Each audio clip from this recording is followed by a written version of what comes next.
ಕಾರ್ಯಕ್ರಮವನ್ನು ಕೊಡಬಲ್ಲಂತಹ ನಮ್ಮ ಶಿಷ್ಯರಿಂದ ಅಂತ ಒಂದು 9 ಜನ ಕಲಾವಿದರಿದ್ದಾರೆ ನಮ್ಮ ಶಾಲೆಯಲ್ಲಿ. ಅವಕಾಶಗಳಿದ್ರೂ ನಮಗೆ ನೀವು ತಿಳಿಸಬಹುದು. ಕಾರ್ಯಕ್ರಮ ಇದ್ದಾಗ ನಾವು ದಯಮಾಡಿ ಒಳ್ಳೆ ನಿಮ್ಮನ್ನು ಸಂಪರ್ಕ ಮಾಡ್ತೀವಿ. ಇನ್ನೊಂದು ಏನಂದ್ರೆ ಸರ್, ವಿದ್ಯಾಲಯದ ಆಡಿಟೋರಿಯಂನಲ್ಲಿ ಕಾರ್ಯಕ್ರಮದ ಏರ್ಪಾಟಾಗಿದೆ. ಭರತ ನೃತ್ಯ ರಂಗ ಪ್ರವೇಶ. ಇದಕ್ಕೆ ನಾವು ಕೊಟ್ಟಿರುವಂತಹ ಹೆಸರು ನೂಪುರ ನಮನ. ಸಾಮಾನ್ಯವಾಗಿ ಗೆಜ್ಜೆಯ ಪೂಜೆಯನ್ನು ಮಾಡಿ ನಟರಾಜ ನಮನವನ್ನು ಮಾಡಿ ಅವಳು ನರ್ತನ ಕ್ಷೇತ್ರಕ್ಕೆ ಪಾದಾರ್ಪಣೆ ಮಾಡ್ತಾ ಇದ್ದಾಳೆ ಅಂತ. ಅದಕ್ಕೆ ಡಿಸೆಂಬರ್ 14 ಸಂಜೆ 4 ಗಂಟೆಯಿಂದ ಪೂಜೆ ಪ್ರಾರಂಭ ಆದರೆ 5 ಗಂಟೆಯಿಂದ ಅವಳ ನರ್ತನ ಪ್ರದರ್ಶನ ಪ್ರಾರಂಭ ಆಗುತ್ತೆ. ಹೌದು, ಮಿನಿಮಮ್ ಅಂದರೆ ಒಂದು ಭರತನಾಟ್ಯ ಮಾರ್ಗ ಅಂತ ಕರಿತೀವಿ. ಈಗ ಸಂಗೀತ ಕಚೇರಿ ಏನಾದ್ಮೇಲೆ ಏನು ಹಾಡಬೇಕು ಅಂತಿರುತ್ತೋ ಹಾಗೆ ನಮ್ಮ ಭರತನಾಟ್ಯದಲ್ಲಿ ಒಂದು ಸಾಂಪ್ರದಾಯಿಕ ಮಾರ್ಗ ಪದ್ಧತಿ ಇದೆ. ಅದೇ ರೀತಿ ಅವರು ಒಂದು ಪುಷ್ಪಾಂಜಲಿ ಸ್ತೋತ್ರದಿಂದ ಪ್ರಾರಂಭವನ್ನು ಮಾಡ್ತಾರೆ. ಜಗಸ್ವರ ಶಬ್ದ ವರ್ಣ ಅಂತೆಲ್ಲ ಬರುತ್ತೆ. ಆ ನರ್ತನಗಳು ವರ್ಣ ಅನ್ನುವಂಥದ್ದು ಒಂದು ವರ್ಣವನ್ನು ಮಾಡೋದಕ್ಕೆ ಒಂದು ಸತಿ ಅವ್ರ ವೇದಿಕೆ ಮೇಲೆ ಬಂದರೆ ಸತತವಾಗಿ 35 ನಿಮಿಷಗಳು ಅವರು ನರ್ತನವನ್ನು ಮಾಡಬೇಕು. ಆ ರೀತಿಯ ನೃತ್ಯ ಅದು. ಇದೆಲ್ಲದರ ನಂತರ ಒಂದು ಸಣ್ಣ ಸಭಾ ಕಾರ್ಯಕ್ರಮ. ನಾವು ಇದಕ್ಕೆ ಅಧ್ಯಕ್ಷರಾಗಿ ನನ್ನ ಗುರುಗಳಾದಂತಹ ಹಾಸನದ ನಾಟ್ಯಾಚಾರ್ಯರು, ರಾಜ್ಯ ಪ್ರಶಸ್ತಿ ಪುರಸ್ಕೃತರಾದಂತಹ ಗುರುವರ್ಯ ವಿದೂಷಿ ಅಂಬಳೆ ರಾಜೇಶ್ವರಿ ಅವರನ್ನು ಕರೆದಿದ್ದೀವಿ.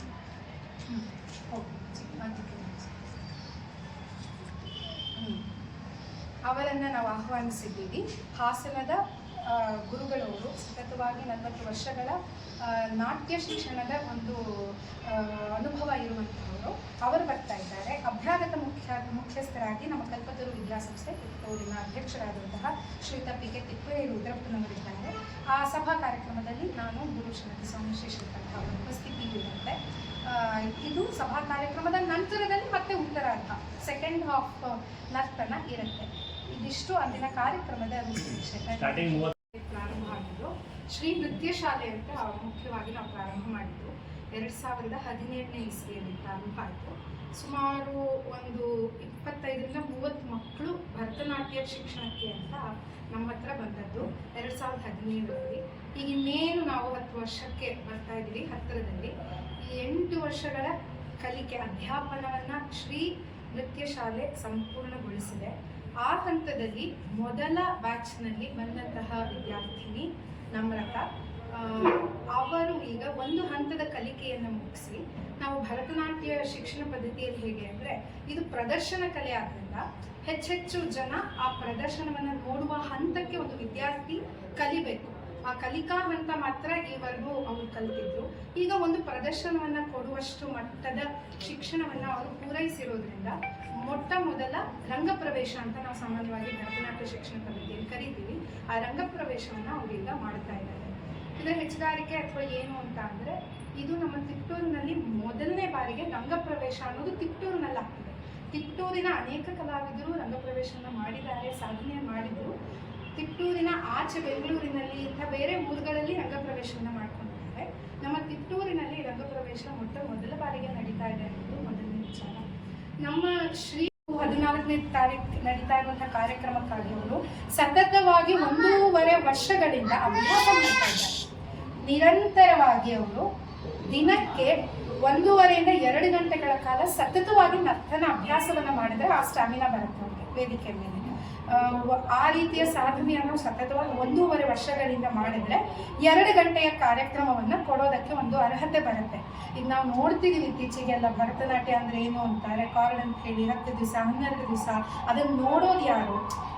ಈಗ ನಾವು ಯಾವುದೇ ತಿಂಡಿ ತಿನಿಸಾಗಲಿ ಒಂದನ್ನೇ ನಮಗೆ 3 ಹೊತ್ತು ಬಳಸಿದ್ರೆ ಅದು ಎಷ್ಟೇ ರುಚಿಯಾಗಿದ್ರೂ ನಮಗೆ ಬೇಸರ ಬರುತ್ತೆ. ಮ್ಯಾಕ್ಸಿಮಮ್ ಅಂದರೆ 2ರಿಂದ 2.5 ಗಂಟೆಗಳ ಕಾಲ ಒಳ್ಳೆಯ ನರ್ತನವನ್ನು ಒಳ್ಳೆಯ ಕಲೆಯನ್ನು ಕೊಟ್ಟರೆ ನೋಡಬಹುದು. ಅದಕ್ಕೆ ಸತತವಾಗಿ 1.5 ವರ್ಷಗಳ ಕಾಲ ಅಭ್ಯಾಸ ಮಾಡಿದರೆ ಮಾತ್ರ ಒಳ್ಳೆಯ ಗುಣಮಟ್ಟದ ಕಲೆಯನ್ನು ಪ್ರಸ್ತುತಪಡಿಸ್ಬೋದು. ಈಗ ಅಂಥದ್ರ ಮಧ್ಯೆ ಇಂಥ ಕಲೆಗಳನ್ನು ನಾವು ಕಾಣ್ತಲೇ ಇಲ್ಲ. ಆದ್ದರಿಂದ ಇಷ್ಟು ಕಷ್ಟಪಟ್ಟು ತುಂಬ ಶ್ರದ್ಧೆಯಿಂದ ಅಂದಿನ ಪಾಠವನ್ನು ಅಲ್ಲಿಗೆ ಒಪ್ಪಿಸ್ತಾರೆ ಅಂತ ನಾವು ಅದನ್ನು ಅವರ ಪರಿಚಯದಲ್ಲೂ ಹಾಕಿದ್ದೀವಿ. ನಿಮಗೆಲ್ಲ ಈಗ ನಾನು ಇನ್ವಿಟೇಷನ್ ಸಹ ಕೊಟ್ಟಿದ್ದೀನಿ. ತುಂಬ ಶ್ರದ್ಧೆಯಿಂದ ಈ ಕಲೆಗೆ ತೆಗೆದುಕೊಂಡು ನಮ್ಮ ಸಂಸ್ಕೃತಿಯ ರೂವಾರಿಯಾಗಿ ಬೆಳೀತಾ ಇದ್ದಾರೆ ನಮ್ರತ ಈ ತಾಲೂಕಿನ ಪ್ರತಿಭೆ. ಹಾಗಾಗಿ ಹೆಚ್ಚು ಜನರಿಗೆ ಈ ವಿಚಾರ ತಲುಪಬೇಕು. ಈ ರಂಗಪ್ರವೇಶ ಅನ್ನೋದು ಏನು ಅಂತ ಹೇಳೋದಾದ್ರೆ ತುಂಬಾ ಖುಷಿ ಇದೆ. ನನಗೆ ಈ ಆಪರ್ಚುನಿಟಿ, ಈ ಅವಕಾಶ ಬರುತ್ತೆ ಅಂತ ನಿಜವಾಗ್ಲೂ ಗೊತ್ತಿರಲಿಲ್ಲ. ತುಂಬಾ ನನ್ನ ಕಷ್ಟ ಅನ್ನೋದಕ್ಕಿಂತ ಏನಿಲ್ಲ, ನನ್ಗೆ ಈ ಡಾನ್ಸ್ ಕ್ಲಾಸಿಗೆ ಸೇರಿದಾಗಲೇ ಅನ್ಕೊಂಡ್ಬಿಟ್ಟಿದ್ದೆ ನಾನು, ನನ್ಗೆ ಏನೇ ಇದ್ರು ನಾನು ಓದೋದು ಸೆಕೆಂಡ್ರಿ ಆದ್ರೆ ನನ್ಗೆ ಈ ಕಲೆಯಲ್ಲಿ ಸಿಗೋ ಸಂತೋಷ ಬೇರೆ ಯಾವ್ದ್ರಲ್ಲೂ ಸಿಗೋದಿಲ್ಲ. ನಂಗೆ ಡಾನ್ಸ್ ಮಾಡ್ಬೇಕಾದ್ರೆ ನನ್ಗೆ ಏನೇ ಸ್ಟ್ರೆಸ್ ಇದ್ರು, ಇವಾಗ ಯೂಶಲಿ ಓದ್ಬೇಕಾದ್ರೆ ಏನಾದ್ರು ಸ್ಟ್ರೆಸ್ ಆಯ್ತು ಏನೇ ಇದ್ರು ನಾನು ಡಾನ್ಸ್ ಮಾಡ್ಬೇಕಾದ್ರೆ ಕಂಪ್ಲೀಟ್ ಆಗಿ ಮರಿತೀನಿ ಎಲ್ಲದನ್ನು. ಅದ್ರ ಹೇಳಕ್ ಆಗ್ದಿರೋ ಅನುಭವ ನನಗೆ ಸಿಗುತ್ತೆ ನೃತ್ಯಿಸ್ಬೇಕಾದ್ರೆ. ಏನು ಮೈಕೈ ನೋವಾಗಲ್ಲ, ಏನು ನನಗೆ ಪರ್ಸ್ನಲಿ ನನ್ಗೇನು ಆಗಲ್ಲ. ನಾನು ಡಾನ್ಸ್ ಮಾಡ್ಬೇಕಾದ್ರೆ ಕಂಪ್ಲೀಟ್ ಆಗಿ ಮೈತೋಗಿರ್ತೀನಿ ನಾನು ಯಾರು ಅಂತ. ಅದೇ ನಾನು ಡಾನ್ಸ್ ಎಲ್ಲ ಆದ್ಮೇಲೆ ಅಯ್ಯೋ ಹೌದಲ್ಲ ಇಲ್ಲಿ ನೋವ್ತಿದೆ ಆ ತರ ಫೀಲ್ ಬರುತ್ತೆ. ಇದಕ್ಕೆ ನನಗೆ ಸಪೋರ್ಟ್ ಆಗಿ ನಿಂತಿರೋದು ಮೇನ್ಲಿ ಅಮ್ಮ. ಅವ್ರು ಇರ್ಲಿಲ್ಲ ಅಂದ್ರೆ ಅವರು ಇಲ್ಲ ನೀನ್ ಫಸ್ಟ್ ಓದೋದು ಆಮೇಲೆ ಇವನ್ನೆಲ್ಲ ನೀನ್ ಫ್ಯೂಚರಲ್ಲೂ ಮಾಡ್ಕೋಬಹುದು ಅಂದಿದ್ರೆ ಏನೂ ಆಗ್ತಿರ್ಲಿಲ್ಲ.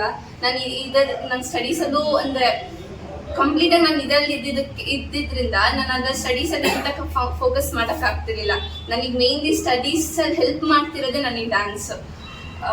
ಸೊ ಅವ್ರು ಇರೋದ್ರಿಂದನೇ ಎಲ್ಲ ಅವರು ನನ್ಗೆ ಸೇರಿಸಿ ಎಷ್ಟೇ ಕಷ್ಟ ಇದ್ರು, ಅವ್ರಿಗೆ ಆಫೀಸಲ್ಲಿ ಎಂತ ಟೆನ್ಷನ್ ಇದ್ರು ಕರ್ಕೊಂಡು ಹೋಗ್ತಿದ್ರು ಡ್ಯಾನ್ಸ್ ಕ್ಲಾಸಿಗೆ.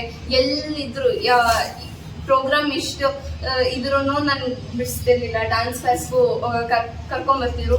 ನನಗೆ 10th ಬೋರ್ಡ್ ಎಕ್ಸಾಮ್ ಟೈಮಲ್ಲಿ ನಾನೆಲ್ಲ ಡಾನ್ಸ್ ಎಕ್ಸಾಮು ಕಟ್ಕೊಂಡು ಎರಡೂ ಮ್ಯಾನೇಜ್. ಮೇನ್ಲಿ ನನ್ಗೆ ಏನಾಗ್ತಿದೆ ಅಂದ್ರೆ ಇವಾಗ ಎರಡೂ ಹೇಗೆ ಬ್ಯಾಲೆನ್ಸ್ ಮಾಡಬೇಕು ಅನ್ನೋದು ಗೊತ್ತಾಗ್ತಿದೆ. ನಾವು ಈ ಭಾರತೀಯ ಕಲೆಗಳನ್ನ ಕಲಿತಿರೋದೇ ಆ ಮೇನ್ ಉದ್ದೇಶ ಅದೇ. ಎರಡೂ ನಾವು ಬ್ಯಾಲೆನ್ಸ್ ಮಾಡ್ಬೋದು, ಅಂದ್ರೆ ಆಲ್ರೌಂಡರ್ ಆಗಿರ್ಬೋದು ಅನ್ನೋದೇ ಇದು.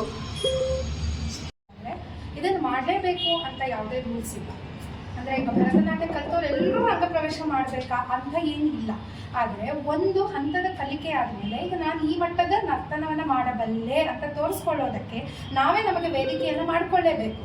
ಯಾವುದೇ ನಾವು ವಸ್ತುಗಳನ್ನಾದರೂ ತೋರಿಸ್ಬೇಕು ಅಂದರೆ ಆ ಮಾರ್ಕೆಟ್ ಹೇಗೆ ಮಾಡ್ತೀವೋ ಹಾಗೆ ಇಂಥ ಪ್ರತಿಭೆ ನಾನು ಹೀಗೆ ಮಾಡ್ತೀನಿ ಅಂತ ಅವ್ರ ಮನೆಯವರು ಅವಳು 10th ಎಕ್ಸಾಮ್ ಇದ್ದಾಗಲೂ 10ನೇ ಕ್ಲಾಸ್ ಬಂತು ಅಂದರೆ ಇಂಥ ವಿದ್ಯೆಗಳಿಗೆಲ್ಲ ಅಲ್ಲಿ ಫುಲ್ ಸ್ಟಾಪ್ ಇರೋವಂಥ ಕಾಲದಲ್ಲಿ 10ನೇ ಕ್ಲಾಸಲ್ಲೂ ಒಂದೂ ನೃತ್ಯ ತರಗತಿಯನ್ನು ತಪ್ಪಿಸದೆ ಬಂದು ಈಗ ಅವಳು ಫಸ್ಟ್ PUC ಓದ್ತಾ ಇದ್ದಾಳೆ ಅಂತ.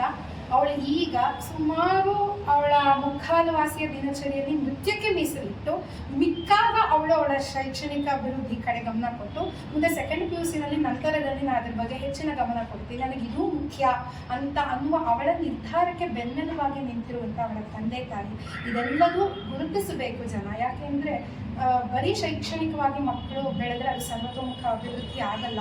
ಅದು ಸಾಂಸ್ಕೃತಿಕವಾಗಿ ಮೌಲ್ಯ ಶಿಕ್ಷಣವನ್ನು ಕೊಡುವಂತಹ ಈ ಕಲೆಗಳನ್ನು ಮಕ್ಕಳು ಹೆಚ್ಚು ಕಲಿತರೆ ಹೇಗಿರುತ್ತೆ ಅನ್ನೋದನ್ನೆಲ್ಲ ತಿಳ್ಕೊಳ್ಬಹುದು ತನ್ಮೂಲಕ ಅನ್ನೋ ನಿಟ್ಟಿನಲ್ಲಿ ನಾವು ಇಲ್ಲಿ ಒಂದು ಪ್ರೆಸ್ ಮೀಟನ್ನು ಕರೆದಿರೋದು. ನಮ್ಮ ತಾಲೂಕು ಕಲಿತಾ ಇದ್ರು ಮಕ್ಕಳು. ನಾನು ಪರ್ಸನಲ್ ಆಗಿ ನೋಡಿರೋಂಥದ್ದು ಮಕ್ಕಳಿಗೆ ಏಕಾಗ್ರತೆ ತುಂಬಾ ಬರುತ್ತೆ, ತುಂಬಾ ಬರುತ್ತೆ. ಮತ್ತೆ ಬ್ಯಾಲೆನ್ಸ್ ಮಾಡ್ತಾರೆ. ಓಕೆ, ಭರತನಾಟ್ಯ ಸಂಗೀತ ಯಾವುದೇ ಆಗಲಿ, ನಮ್ಮ ಭಾರತ ಇದ್ರ ಯಾವುದೇ ಕಲೆಗಳನ್ನ ಕಲಿಯೋಕೆ ಮಕ್ಕಳು ಇಷ್ಟಪಟ್ಟು ಅಂದ್ರೆ ಓದೋದ್ರ ಜೊತೆಗೆ ಅದನ್ನ ಮಾಡ್ಕೊಂಡು ಹೋಗುವಂತ ಸ್ಟ್ಯಾಮಿನಾ ಖಂಡಿತ ಬರುತ್ತೆ.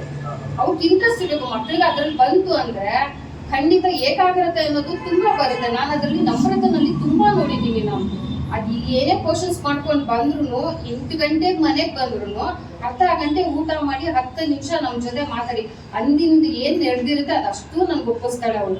ಒಪ್ಸಿ ಅಲ್ಲ ಓದೋದಿಕ್ಕೆ 12 ಗಂಟೆವರೆಗೂ ಆದ್ರೂ ಅವ್ಳಿಗೆ ನಿದ್ದೆ ಬರಲ್ಲ. ಅವಳು ಅವತ್ತಿಂದ ಸ್ಕೂಲಿಂದ ಆಗ್ಲಿ ಕಾಲೇಜ್ ಆಗ್ಲಿ ಮುಗಿಸೇ ಮಲ್ಗೋಳು. ಅದು ಮಾತ್ರ ಪೋಷಕರಲ್ಲಿ ಸರ್ ಇದು ತಲುಪಬೇಕು.